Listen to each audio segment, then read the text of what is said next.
اس نے عرض کی حضرت میرے 2 اونٹ گم ہو گئے. کیا ہو گئے جی؟ 2 اونٹ گم ہو گئے. میں ان کی تلاش میں نکلا تیسرے اونٹ کے اوپر سوار ہو کے. چلتے چلتے میں نے دیکھا کہ ایک میدان کے اندر اونٹ چار رہے ہیں. ان اونٹوں میں میرے 2 اونٹ بھی موجود تھے. اور جو چرواہا تھا اونٹ چرا رہا تھا میں نے اس کے پاس گیا, اس کو بتایا کہ یہ 2 اونٹ میرے ہیں. میں نے کہا بھائی تیرے ہیں تو لے جا, تیرے ہیں تو, لیکن چلو آیا تو مسافر آدمی ہے, جو ٹائم ہے تیرے اکرام کرتے ہیں. بیٹھا تھا وہیں, تو یہ جو اونٹ چرانے والا تھا اس کے گھر سے پیغام آیا کہ اللہ آپ کو بیٹا دینے والا ہے, اولاد دینے والا ہے, قریب ہے, بچہ پیدا ہونے کے کیا ہے جی. اس نے اس کو کہا کہ اگر بیٹا پیدا ہونا تو اسے زندہ چھوڑ دینا, اگر بیٹی پیدا ہونا تو اسے دفن کر دینا زندہ درگور.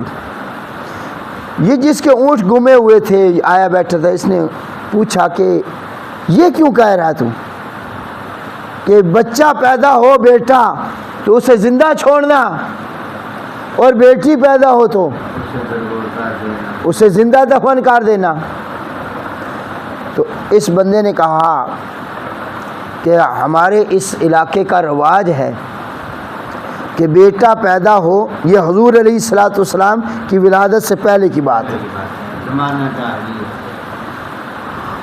کہ بچہ پیدا ہو وہ ہمارے قبیلے کی شان بنتا ہے, ہمارا بازو بنتا ہے, کمائی کرتا ہے. اور جو بچی پیدا ہو نا پھر اس کی ہمیں پرورش کرنی پڑتی ہے.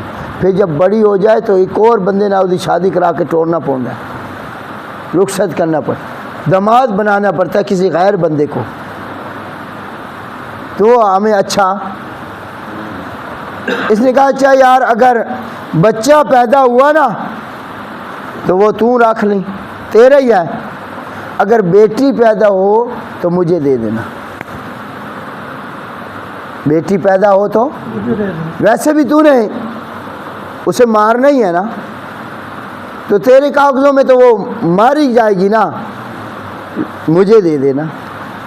اس نے کہا ایسے نہیں دوں گا, ویسے دفن کر رہا تھا مفت میں, اب جب ڈیمانڈ آ گئی